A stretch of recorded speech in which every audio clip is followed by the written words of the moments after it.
Is this it, Steve? Yeah. Oh, that's the latest one? Okay. Just heard that one. Yeah, I mean, I was not really paying attention. Anthony's laughing his ass off, and he's like, dude, there's a new Ramone sweeper. Ramone. We were talking about this yesterday. Steve's imaginary friend. Steve, is your imaginary friend here right now as you enter the studio? No, Ramon is not in the room. He's not my imaginary friend. It's just a character in a sweeper.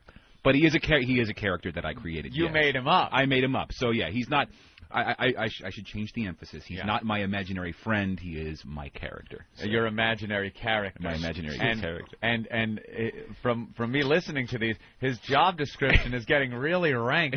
It is, but I'm brainstorming, trying to think of menial tasks that Ramon can do. A menial task and, doing what Ramon has to do. Two different things. Yeah, we're going to start from the beginning again, because this is the third installment of the Ramone Sweepers. Ooh, it's like a series, like the old coffee commercials. I'm getting obsessed with the whole Ramone storyline. I love the Ramone storyline. Ramon is a very put-upon fella. Yes, you feel for him. Now, I hate to... We don't do this often these days on this program.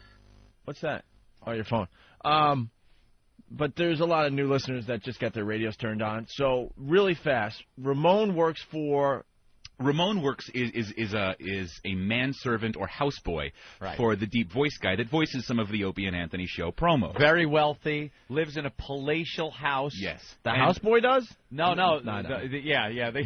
Well, the houseboy lives there because he lives in a servant's quarters, I would guess. Yeah. Steve, if I'm out of line on any of this, if I'm speculating, I'm sure you have it all spelt out. Modest servants' quarters. Very modest servants' quarters. Correct. And, up very early to take care of the master's needs. Exactly. And the master is the guy with the really deep voice. Yeah, he's got a But that's you. Right. Well, I'm the guy voicing the promo, but I'm not in this instance. I'm not. Wow, it's hard to dig myself out. You're not that guy, but I'm you're not that guy voicing it. Believe I would love. I'm sorry, Kenny. Yes, Kenny. Ramon is a Freudian thing with Steve. You think so? Yeah, that's my take. Is that coming out of the part of your mind that's left of center? Wherever it comes from, that's where it's been. Yeah. Put very nicely. Thanks, Kenny. So it's a character you play when you're doing sweepers for the Opie and Anthony program. Thank you. And I take it not only is he very wealthy, but he's a bit eccentric. Yeah, very eccentric. So the houseboy's there. So if this guy has some need at 3:30 in the morning, the houseboy's not going to be sleeping. He need only clap or ring a bell. Oh, and he got a little bell? He's got a little bell, and Ramon is at his beck and call. Wow. All right, That's well, some gig. It all started with this. We have track 2. Yeah, let's go 2. All right, it all started with this Ramone promo, Anthony. Welcome to the Opie and Anthony. Ooh, it's in my shoes. Ramon, clean this up. Right. So Ramon would have to scurry over now and clean up the mess that he made. And why did the big voice announcer have liquid diarrhea in the middle of doing a Opie and Anthony promo? You know, it's entirely possible that he had a chili dog, a chili dog, a glass of warm milk, and the two just did not sit well when he's sitting at his console recording copy, and you just can't excuse yourself in the middle of a recording session. So a little incontinent. So liquid shit. That's for Bob. Liquid shit was pouring out of his pants leg. Yeah, well, to his shoes. Well, his pajama leg, let's say. Right, because he's probably never really dressed. Oh, that's right. Because you explained he's so in need that the guy doesn't even have to go to the studios anymore. He has a home studio, and he just gets out of bed in his pajamas, and the checks just roll in. And the checks just roll in. So there's really no need for traditional pants. You can walk around in a smoking jacket and pajama bottoms. But if I remember now, another installment. He does leave the house to go on a little drive in the country. He does, but there isn't necessarily a need to get dressed up in full regalia. So you think he's still in his pajama bottoms as he's driving into the country with Could Ramon? be. He might want to put on some hard shoes. It's hard to hit the pedals. And why was he driving in the country? Where was he going, and why was Ramon with him? He likes to get out every once in a while because... time off. Yeah, you hop in the Bentley, take a nice leisurely drive through the... That's what I pictured, too, a Bentley with the convertible top down, an old-fashioned picnic basket in the back. Exactly. And they're driving out to the country where he will not even so much treat Ramon, but Ramon is there, again, to open the bottle of wine. Exactly. To set the plates out for him on this little picnic he's going on. Give him a manual hand release. Well, Ramone. it's an option, but it's not necessarily, it hasn't been divulged yet if Ramon will help him in right. this capacity. I've seen no kind of homosexual contact between these two. No, he is eccentric because he can afford to be. Wealth can afford you that luxury. All right. So he's just going for a drive in the country. I see him more as asexual. To get away from the stress of voicing promos for the Opie and Anthony Right, program. right, exactly. So this is the second installment. I just love a drive in the country, laughing with Opie and Anthony. That plane is flying awfully low, don't you think, Ramon?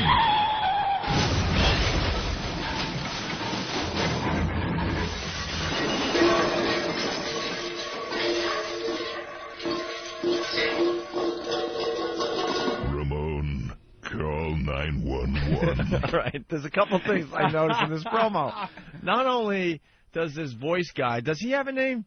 Not yet, no. You really need a name for him. We haven't established what his name is. It's got to be something snooty, I think. All right, well, whatever this guy's name is, not only does he voice the promos for the Opie and Anthony program, it looks like he's also a fan of the show. When he has some leisure time where he's taking his ride in the country, he's also enjoying the Opie and Anthony program on his Sky-Fi. He was. He had his Roadie 2 or something, XM radio in the car with him. And if you listen closely, you will hear a very low, in the background, audio from the Opie and Anthony show. Are you kidding? I picked up on that. I didn't hear that at all. I'm very hear it again? Let me hear the first part at least. Welcome to the Opie and Anthony. Sorry. Car one. Yeah, no, I'm sorry. That's the incontinent. I just love a drive in the country, laughing with Opie and Anthony. So you're just talking to Ramon? You're having a little conversation with him? You're enjoying the Opie and Anthony show? You can hear it slightly in the background. In the background. Wow, I didn't know he was a fan. I feel flattered now. Yeah. Your show is good foreplay. Ah. All right. And then, now we have the latest installment that we heard going into break. Here's the new one. And what's the setting for this one? Back at home? No, he's in a public restroom, actually. Oh. He had to venture out. He, might have gone out to meet his broker, to discuss his stocks. Sometimes you really got to sit down with your broker. He's eccentric, but he is a successful businessman. Of course. He's got a lot of money that needs taken care of.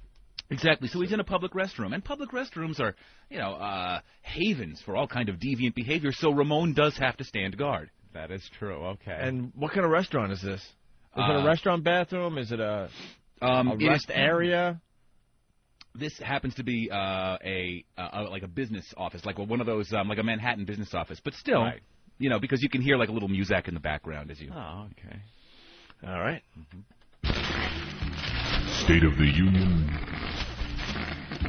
Gas prices going up again. The Opie and Anthony show on XM. Oh, poop goes the weasel. Ramon, give me your sleeve.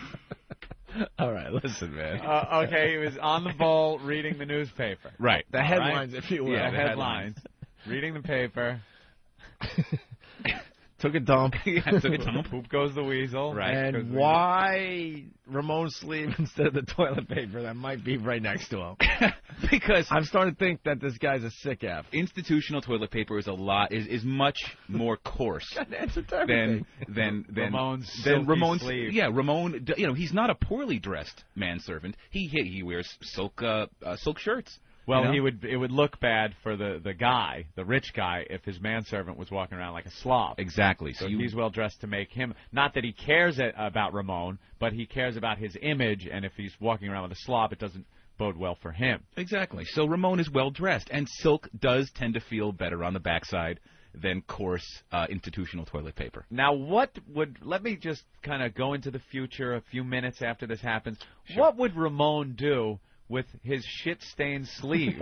Does he go to the sink and wash it? He does. He would try. If it was too stained to recover the actual garment, he would throw away the garment. And Ramon does carry a garment bag with him at times, filled with extra shirts. For for the man, Right. for the man, but he's also got a few in there for himself in a little compact pocket, just in case things like this happen. Or if perhaps he gets a call and has to find a hotel room and stay overnight. Right, you've got to have spur of the moment. Ramon will also have a change of clothing. Exactly, like Very good. Proverbial packed suitcase. Very good. You lunatic. You're a mad person. That is creativity, man. I didn't even have that one planned. Why don't you just make it a short sleeve shirt then? Oh. It could be. If it was a summer day, It that could would be. be rough. It could be, but then Ramon would have short sleeves. Exactly. It's entirely possible Ramon All could right. take the sleeve off. Too. Yeah. Steve, thank you so much. You're welcome. Yeah, see you later, Ramon. Yeah, Ramon is opening the door for you, so there you go. There he goes. Martini Steve, better known as Ramon, you dropped something. Steve the Bear and all that, and here's a little song about that.